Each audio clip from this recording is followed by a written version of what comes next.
The flak came first, black blossoms erupting against the cold blue sky, swelling into bursts that shuddered the thin aluminum skin of the bomber.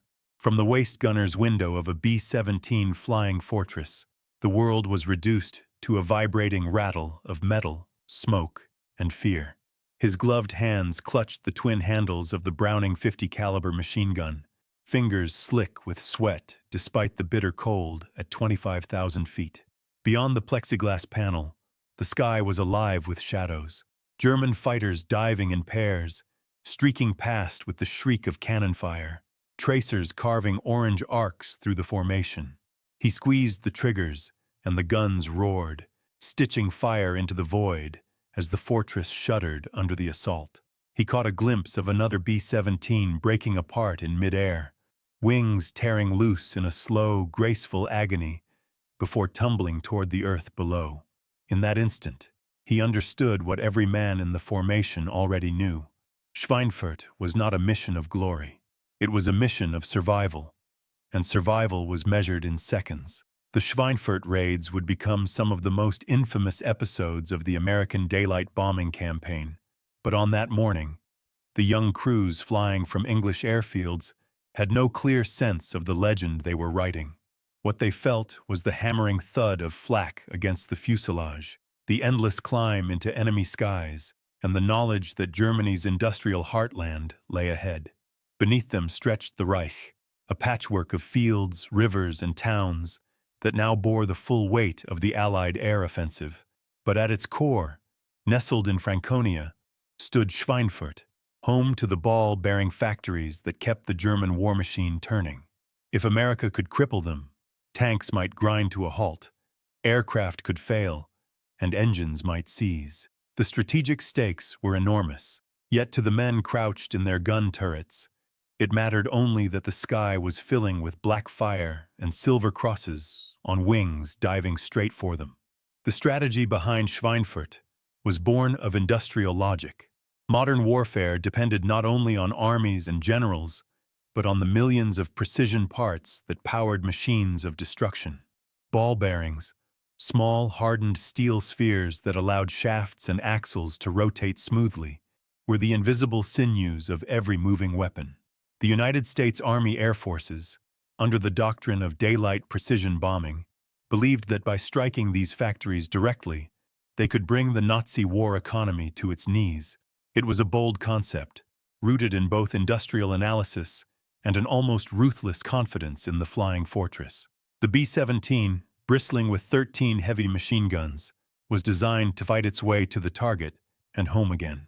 Crews trained in tight formations known as combat boxes, overlapping their fields of fire to create a wall of steel against enemy fighters.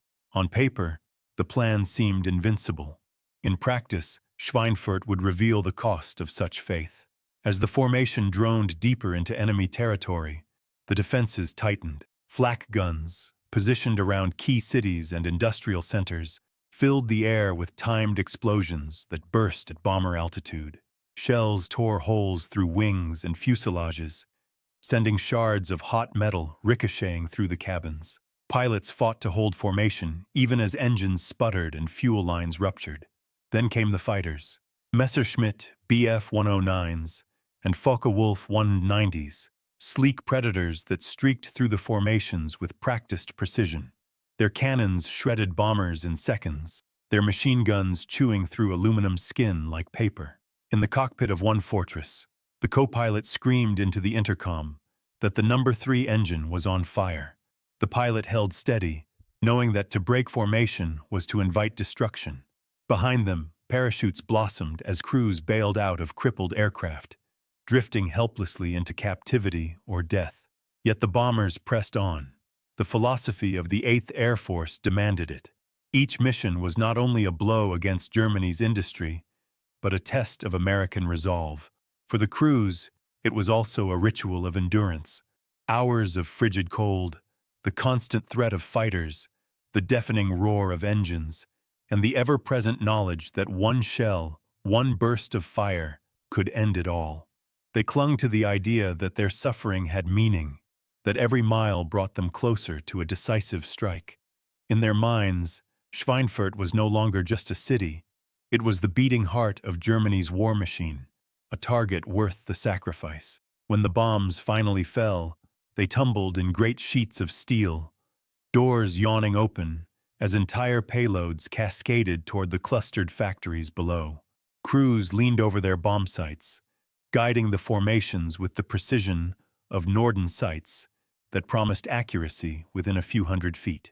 Below, workers in the city scattered for shelter as the sky rained destruction. Explosions rippled through the factory complexes, tearing roofs apart, shattering walls, and igniting storage yards. Smoke billowed upward, mixing with the flak haze until the city itself seemed to dissolve into shadow. For the gunners above, the sight was both triumph and terror. The mission was succeeding, but the way home still stretched across hundreds of miles of hostile skies. The return journey was worse. With fuel low, guns overheated, and many planes crippled, the formations splintered under renewed attacks.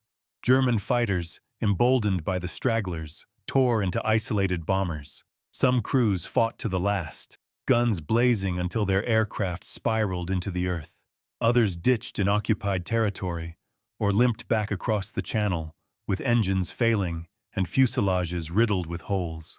Airfields in England became graveyards of twisted metal as damaged fortresses crash-landed or slid to a halt, their crews crawling from wreckage. Out of every 100 men who had taken off that morning, many would never return. This baptism of fire seared itself into the collective memory of the airmen. For the survivors, Schweinfurt was not just another raid. It was a crucible that revealed both the promise and peril of the strategic bombing campaign. It showed that the flying fortress could strike deep into Germany, but also that daylight raids without escort came at a staggering price. And for Germany, it was a chilling glimpse of the future. American bombers reaching into the industrial heartland, threatening the very foundations of the Reich's war effort. The battle in the skies over Schweinfurt was only the beginning. The war for Germany's factories had just begun, and both sides knew it would be fought with steel, fire, and blood. The roar of machinery was deafening.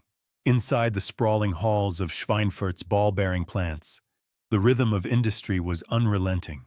Rows of lathes spinning steel blanks into perfect spheres, furnaces glowing orange with heat, the hiss of oil as bearings were tempered, and the clatter of conveyor belts carrying trays of gleaming metal. Workers in overalls and goggles bent over precision tools, shaping tiny components that few civilians would ever notice, but upon which entire armies depended. To the men and women laboring in those factories, each bearing was a contribution to Germany's survival. To the Allies, those same bearings represented a target of unimaginable strategic value. Ball bearings were the hidden gears of modern war, the invisible yet indispensable joints of mechanized might. In every German panzer rolling across the Eastern Front, thousands of bearings turned in tank engines, suspensions, and turrets. Each Messerschmitt Bf 109 fighter required more than 3,000 of them, fitted into landing gear, propeller shafts, and control systems. Submarines stalking the Atlantic could not operate their engines or propeller drives without them. Even the barrels of artillery pieces relied on smooth bearings to handle recoil and traverse. By 1943, the German war machine was devouring millions of bearings each month. They were as critical as oil, steel, or fuel. And Schweinfurt, a quiet Franconian town, was the very heart of that supply. 3 firms dominated production: Kugelfischer, Vereinigte Kugellagerfabriken, SKF's German subsidiary, and Fichtel and Sachs. Combined, they supplied more than half of all bearings in the Reich. Maps in Allied planning rooms showed the Reich's war economy like a circulatory system. The arteries stretched to tank plants in Kassel, aircraft factories in Augsburg, naval yards in Kiel, and munitions lines near Berlin. At the center lay Schweinfurt, the heart-pumping precision parts through every artery. If it could be struck, the logic went, the whole body of the German war effort might weaken or collapse. Allied planners understood this with crystal clarity. The doctrine of strategic bombing honed by the U.S. Army Air Forces and the British Royal Air Force, aimed to destroy not just weapons, but the capacity to produce them. The 8th Air Force, stationed in England, believed that precision strikes against key industries would shorten the war. In early 1943, reports from intelligence officers highlighted Schweinfurt as one of the most lucrative targets in Europe. "Destroy Schweinfurt," one analyst wrote, "and you destroy the means by which the German military machine moves." But Germany was not blind to the danger.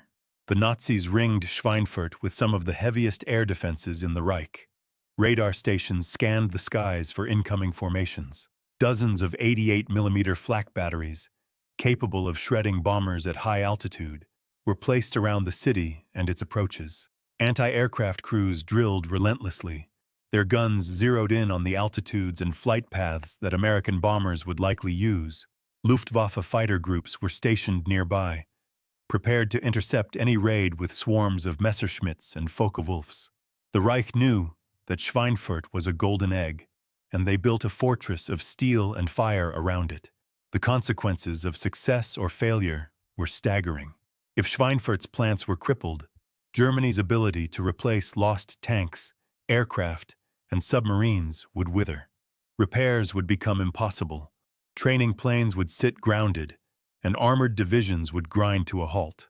The Eastern Front, already consuming German equipment at a ruinous rate, might collapse under the strain. Yet if the factories survived, Germany's armies could continue to fight at full strength, dragging the war out for years. The gamble was immense, and it fell on the shoulders of young American crews to carry it out. To grasp the stakes, one must imagine the sheer scale of production. A single Kugelfischer factory turned out millions of bearings annually, each sorted by size, tolerance, and purpose. Some were no larger than a fingernail, destined for rifle bolts. Others, the size of a man's fist, went into locomotive drives and tank transmissions. Each bearing had to be flawless, for the slightest imperfection could cause catastrophic failure. It was an industry of precision, of exact measurements and unforgiving standards, and in wartime Germany, it was both a lifeline and a liability. Inside those factories, civilian workers labored under the gaze of Nazi officials and military overseers. Many were forced laborers, men and women taken from occupied countries and pressed into service on assembly lines. Their hands shaped the very weapons used to oppress their homelands, a bitter irony that weighed heavily on their spirits. For them, the sound of approaching bombers was not only terror, but a flicker of hope. Each explosion might mean freedom was drawing closer, even if it came wrapped in fire. In the United States and Britain, analysts debated the true impact of such strikes. Could the Luftwaffe simply disperse production? Could Germany adapt by substituting parts or importing from Sweden, where SKF still operated? The questions loomed, but the logic of war demanded action. The Allies could not afford to leave Schweinfurt untouched. They believed that by striking directly at this industrial heart, they could shorten the war and save lives in the long run. It was a cold calculation. Sacrifice airmen now, to prevent far greater losses later. As the bombers of the 8th Air Force warmed their engines in English airfields, Schweinfurt's factories continued their steady rhythm, producing bearings that would soon find their way into panzers, U-boats, and Stuka dive bombers. The battle for the tiny steel spheres was about to erupt, and with it, the question of whether America's faith in strategic bombing could truly break the backbone of the Reich. The fate of nations, of millions of lives, now hinged on those silent, gleaming orbs of steel. And when the bombers came, the sky above Schweinfurt would become a crucible where industry, strategy, and human endurance collided in fire and smoke. Dawn broke over the runways of East Anglia, its pale light glinting off row after row of silver aircraft, waiting like predators leashed before the hunt. Their wings stretched wide, their bellies heavy with bombs, their gun barrels protruding like fangs from a steel jaw. Ground crews moved between them with practiced urgency, fuel trucks rumbling, bomb loaders cranking winches, mechanics clanging tools against fuselages. In the cockpits, young men in heavy leather jackets settled into their stations, adjusting oxygen masks and checking instruments. For them, the B-17 was more than just a machine. It was their world, their shield, and their weapon. The Flying Fortress, America called it, a name that promised invincibility, but one that would be tested in the skies above Schweinfurt. The story of the B-17 began long before these men climbed into their turrets. In the mid-1930s, with war clouds forming over Europe, the United States Army Air Corps sought a bomber that could carry heavy payloads across oceans and strike enemy targets with precision. Boeing answered with a design so advanced it seemed futuristic. A four-engine behemoth with a wingspan of 103 feet, an operational ceiling above 30,000 feet, and the ability to carry up to 8,000 pounds of bombs. It was bristling with defensive armament, initially 5 machine guns, later upgraded to as many as 13, positioned in nose, tail, waist, chin, and dorsal turrets. No matter the direction of attack, gunners could fire back. Newspapers marveled at its maiden flights in 1935, and when a journalist remarked that it bristled with guns like a flying fortress, the name stuck. Technically, the fortress was a marvel. Its fuselage was built to absorb punishment. Crews told stories of bombers limping home with entire sections missing, wings shredded, and engines destroyed, yet still managing to land. Its 4 Wright R-1820 Cyclone radial engines gave it a cruising speed of 230 miles per hour, not fast enough to outrun fighters but sufficient to maintain tight formations. Central to its design was the Norden bombsight, a gyroscopic device that promised pinpoint accuracy. Crews were trained to believe that with the Norden, they could drop a bomb into a pickle barrel from 6 miles up. The Air Corps embraced the doctrine of precision bombing with evangelical fervor. Unlike the British, who turned to nighttime area bombing to minimize losses, America would strike in daylight, in tight formations, aiming to destroy industry while sparing civilians. The B-17 was the weapon that would make this vision real. Yet the heart of the fortress was not its engines or its guns, but its crew. 10 men made up each bomber team, and their lives depended on one another. At the front sat the pilot and co-pilot, wrestling with controls that grew heavy as the bomber strained under load. Just below them lay the nose compartment, where the bombardier hunched over the Norden sight, guiding the bomber to its target, while the navigator pored over charts and drift meters to plot their course across hostile skies. In the fuselage, the flight engineer manned the top turret, scanning the heavens for fighters. Along the narrow catwalk of the bomb bay, waist gunners crouched at open windows, their faces frozen by the high-altitude chill, blasting away at any plane that dared come too close. In the tail, the rear gunner sat alone in his plexiglass bubble, often the first to see enemy fighters diving in, and the last line of defense for the fortress. Each position was a world unto itself, but together they formed a living machine. Combat tactics revolved around the combat box, a formation designed to maximize mutual defense. Dozens of fortresses flew in staggered groups, their interlocking arcs of fire creating a virtual fortress in the sky. The theory was that no fighter could approach without being caught in a crossfire of 50 caliber tracers. In practice, the formations were unwieldy, the turbulence violent, and the gunner's aim often challenged by the speed and agility of German interceptors. Still, the tactic allowed the bombers to concentrate their payloads and defend one another, transforming individual aircraft into a collective weapon. Life aboard a fortress was a study in endurance. Missions often lasted 8 to 10 hours, much of it spent at altitudes where the air temperature plunged to 40 below zero. Frostbite was a constant threat. Oxygen masks froze and guns jammed from ice.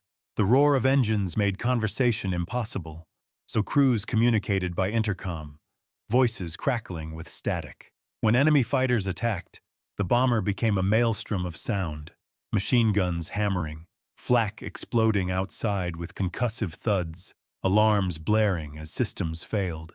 And yet the men endured, bound by duty, camaraderie, and the unshakable belief that their suffering would shorten the war. The B-17 became more than just a weapon. It was a symbol of American resolve. Posters showed it soaring proudly through clouds, the caption reading, flying fortress, destined to smash the Axis. Newsreels showed battered bombers landing in England, fuselages riddled with holes, one engine dead, yet crews smiling weakly as they climbed out.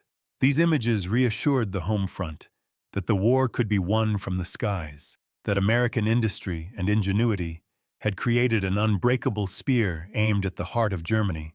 But in truth, the B-17 was not invincible. For every fortress that limped home, another fell burning into enemy fields. At Schweinfurt, the promise of the flying fortress would meet its ultimate test. Could the combat box hold against wave after wave of seasoned Luftwaffe pilots? Could the fortress's armor and firepower outweigh the precision of German flak? Could 10 men in a single bomber endure hours of relentless attack and still deliver their payloads? The stakes were no longer theoretical. The industrial heart of Germany lay ahead, and the B-17 would either prove its name in fire and steel or reveal the brutal limits of even America's airborne juggernaut. The morning of August 17, 1943, broke clear and cold over the English airfields. Long before dawn, the vast silence of the countryside was shattered by the roar of radial engines, one after another coughing to life until the earth itself seemed to tremble. Ground crews swarmed around the B-17 flying fortresses, loading bombs, topping off fuel, and giving final checks to the gun turrets. Inside the briefing rooms, airmen listened in tense silence as commanders laid out the mission. A deep strike into Germany, hitting two critical targets: Regensburg, home of Messerschmitt aircraft production, and Schweinfurt, the nerve center of Germany's ball-bearing industry. The strategy was bold: staggered waves of bombers, the first striking Regensburg, and then continuing to bases in North Africa, the second smashing Schweinfurt, before returning to England. If successful, it could cripple both the Luftwaffe's fighter production and the Reich's industrial arteries. But the plan carried a fatal flaw. No long-range escorts could follow the bombers into the heart of Germany. Beyond the range of British Spitfires and American P-47 Thunderbolts, they would fly naked, relying only on the fortress's guns and formations to survive. As the formations lifted into the air, sunlight glinted off hundreds of silver wings climbing into the eastern sky. It was a sight of awesome power. Rows upon rows of bombers stretching across the horizon, yet beneath the grandeur lay quiet fear. Veterans of earlier missions knew what awaited them. German defenses were layered and unyielding, radar-guided flak batteries and fighter wings seasoned by years of combat. For many of the men gripping their gun handles or fastening their oxygen masks, this mission felt different. It felt like a gamble against fate itself. The first wave turned toward Regensburg. Over occupied Europe, the Luftwaffe pounced. Messerschmitt Bf-109s and Focke-Wulf 190s dove out of the sun, cannons and machine guns blazing. The combat boxes of the fortresses erupted in fire, tracers flashing outward like spokes of a wheel. But the German fighters tore into the formation with relentless ferocity. Bombers were seen exploding mid-air, wings shearing off as fuel tanks ignited. Others spiraled downward in flames, parachutes blooming behind them. Too few, too late. Yet the survivors pressed on. Over Regensburg, they released their bombs with grim precision, hammering Messerschmitt's production lines. But their escape southward was a gauntlet of fire. German fighters harassed them all the way to the Alps, draining fuel, crippling engines, forcing desperate crash landings. Many never made it to the safety of North African airfields. Hours later, the second wave, destined for Schweinfurt, crossed into Germany. By then, the Luftwaffe had recovered, refueled, and rearmed. They were waiting. For over 2 hours, bombers and fighters clashed in the skies in one of the most savage aerial battles of the war. Flak pounded the formations, black bursts rocking the fortresses violently, tearing holes in fuselages, killing men in their stations. Waist gunners, numb with cold and terror, fired at streaking fighters that seemed to multiply endlessly. Tail gunners reported incoming swarms only to see their own planes shredded seconds later. In one formation, nearly half the bombers were shot down before reaching the target. Crews watched in horror as fortresses ahead of them suddenly disintegrated, engines and wings tumbling free like toys tossed aside by giants. And still, the bombers flew on. Over Schweinfurt, bombardiers released their payloads, their Norden bomb sights guiding steel down onto the sprawling factories below. The city shook under the explosions, warehouses collapsing, machine shops erupting into flames, production lines twisted and shattered. German civilians ran for cover, while workers in the factories fell victim to the very war machine they had sustained. The strike was devastating, but it came at a price almost too heavy to bear. On the long flight back, the weakened formations were mauled again. Fighters preyed on stragglers, raking them with fire until they fell. Crews who bailed out descended into captivity, captured by German troops or angry civilians. Others drifted lifeless in their parachutes, killed before hitting the ground. Those who survived returned to England late in the day, landing their shattered aircraft on runways lined with fire crews and medics. Some planes came in with engines gone, their fuselages riddled with holes, men dead at their stations. Others crash-landed on their bellies, sliding in sparks and smoke before coming to rest. When the numbers were tallied, the cost was staggering. On that August day alone, 60 bombers were lost, nearly 1 in 5 of those sent. Hundreds of airmen were killed or captured, their absence a haunting silence in the barracks that night. It was a victory of sorts. Both Regensburg and Schweinfurt were hit hard, but it was also a bloodletting so severe that the missions were seared into memory as Black Thursday. 2 months later, in October, Schweinfurt was targeted again. This time, the assault was even more direct. 291 bombers dispatched in broad daylight to finish what had begun in August. Once more, they flew deep into Germany without escorts. Once more, the Luftwaffe rose in force. The result was catastrophic. 60 more bombers failed to return, and over 600 airmen were lost in a single day. Airfields in England filled with wreckage and grief. Pilots climbed from their battered planes in stunned silence, their faces hollow with shock. Commanders stared at casualty lists that stretched longer than the victory reports. Black Thursday was more than a mission. It was a crucible. It proved the courage of the crews, men who flew into hell and refused to turn back. It proved that Schweinfurt could be reached and struck, but it also proved that the flying fortress, for all its armor and firepower, could not fight the Luftwaffe alone. The raids achieved damage, yes, but not decisive paralysis. German factories recovered, production was dispersed, and the Reich endured. In the process, the 8th Air Force was nearly bled dry. The lessons of Black Thursday would shape the course of the air war. The fortresses had shown extraordinary resilience, but their survival depended on something more. They needed an ally in the skies, long-range fighters that could escort them all the way to the heart of Germany and back. Until then, every mission into the Reich would feel like a gamble with death, and every runway in England would remain haunted by the ghosts of Schweinfurt. The ruins of Schweinfurt still smoked when German engineers arrived to take stock of the damage. Roofs gaped open to the sky. Walls had collapsed into twisted heaps of stone and steel, and the steady hum of machinery had been silenced by fire and falling bombs. Workers sifted through rubble under the gaze of uniformed overseers, pulling charred bearings from the wreckage as if by salvaging fragments they could will the war machine back to life. For Berlin's planners, the raids had struck at the jugular. They knew the factories could not be allowed to remain idle. Within days, orders poured out from ministries and armament offices. Schweinfurt must be rebuilt, production dispersed, and defenses strengthened at any cost. The ball-bearing war was no longer about efficiency or profit. It had become a battle for survival. Germany's first response was to scatter its lifeblood industry across the Reich. The great halls of Schweinfurt, once central nodes of output, were now divided into smaller facilities hidden in towns and countryside. Workshops appeared in barns, warehouses, and even caves. Production that had once run along single assembly lines was broken into fragments, spread out so no single bombing raid could cripple it again. This dispersal strategy was costly and inefficient, But it bought time. Allied intelligence now faced the challenge of finding dozens of smaller targets, rather than a handful of great factories. For Germany, survival outweighed efficiency. At the same time, the Reich poured resources into defense.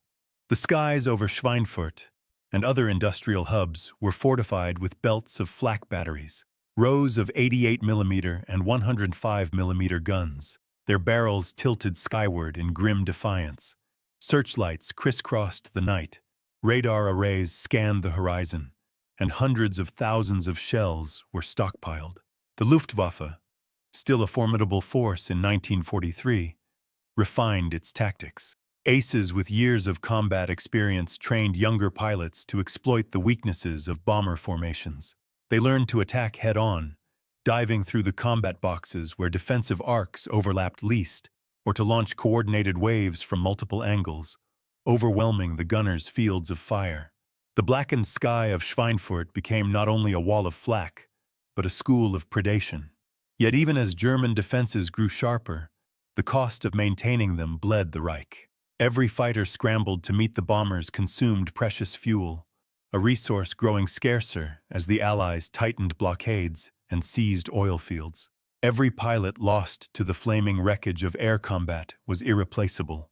Training programs could not keep pace with losses, and Green cadets were sent into battle with only a fraction of the experience of their American and British adversaries. The Luftwaffe's once proud corps of seasoned hunters dwindled, replaced by youths barely out of flight school, their courage real but their survival rates grim.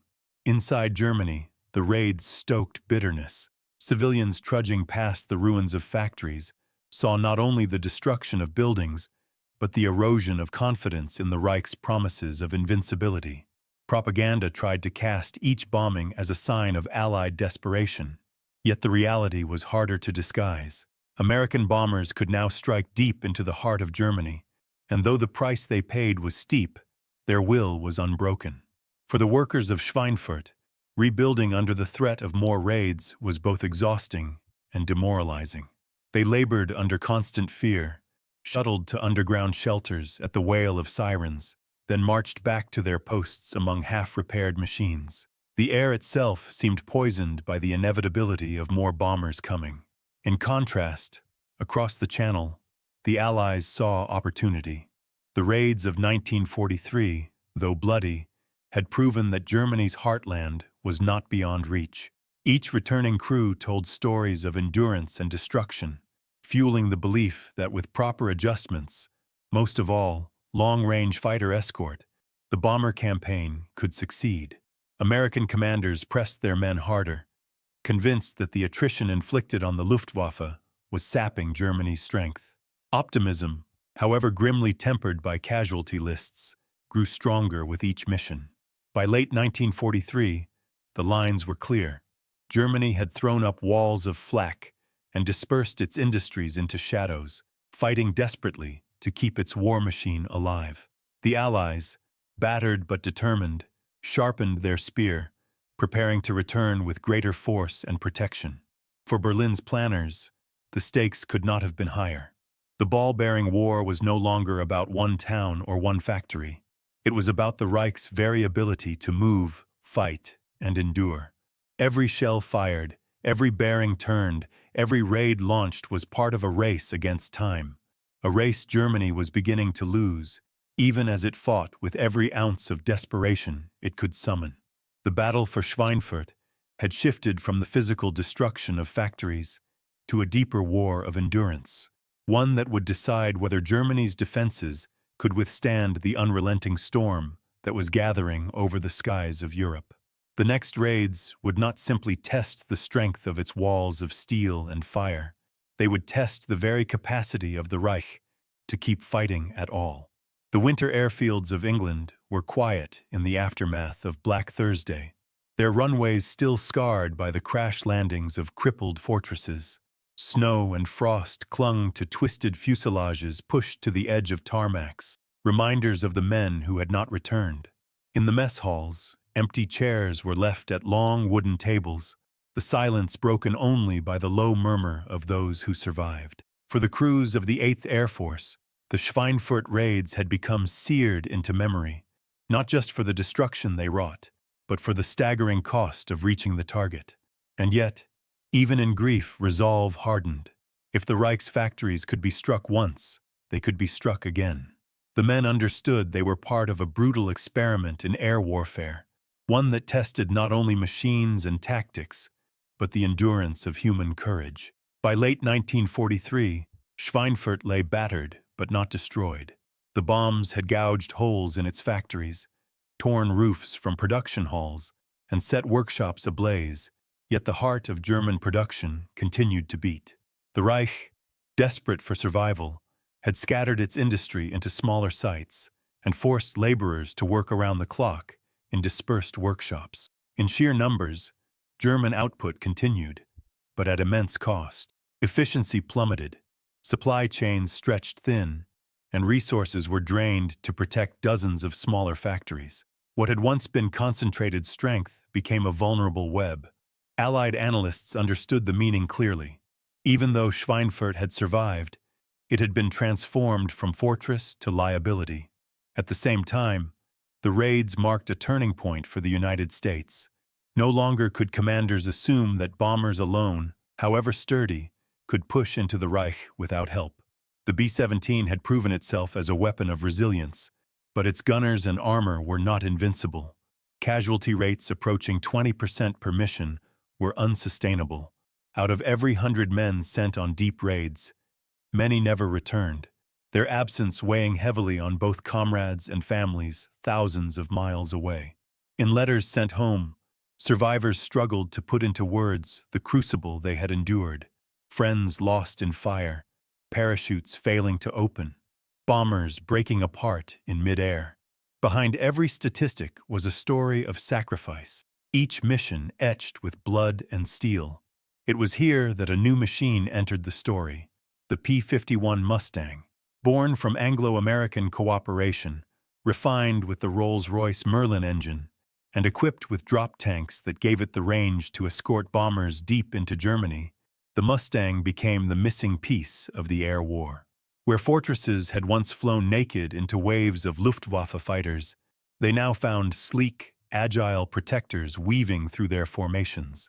The effect was immediate and dramatic. German pilots who had once torn into bomber streams with impunity now found themselves hunted, pursued all the way back to their airfields. The tide was turning, and the lessons of Schweinfurt were the crucible in which that transformation was forged. For Germany, the consequences were devastating. The ball-bearing industry was never the same again.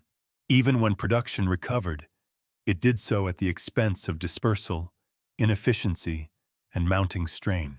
The Luftwaffe, bled by the battles over Schweinfurt and later compounded by Mustang escorts, saw its pool of veteran pilots vanish.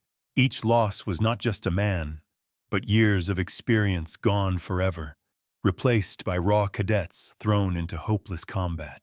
The skies over the Reich grew more hostile with each passing month, until even the most hardened German civilians could see the balance shifting.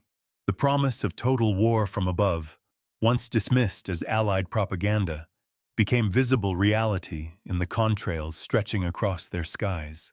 And yet, the greatest legacy of Schweinfurt was not measured in factories destroyed or bearings lost, but in human determination.